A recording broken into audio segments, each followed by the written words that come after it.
सबैलाई मेरो नमस्कार। मेरो नाम चाहिँ किशन शर्मा। हामी फेरि नयाँ भ्यू पोइन्ट लिएर आइसकेका छौँ। आजको नयाँ भ्यू पोइन्ट भनेको जरबुटा रहेको छ।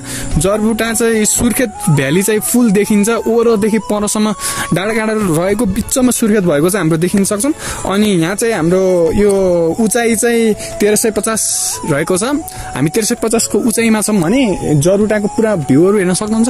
मलाई चाहिँ धेरै मन पर्यो। हजुरहरू टक्क नाइट क्याम्प अनि त्यसपछि गर्लफ्रेन्डसँग डेटिङ सेटिङ आउन चाहनुहुन्छ भने यो चाहिँ बेस्ट रहेको छ।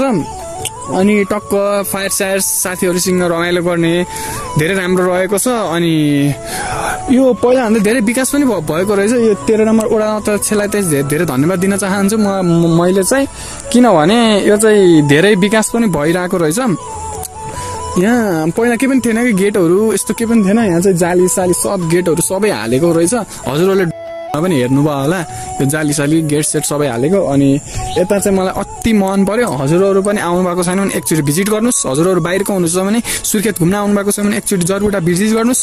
हामी फेरि नयाँ भिडियो लिएर आउनेछौँ। त्यतिकै लागि बाई बाई। जय हिन्द, जय नेपाल।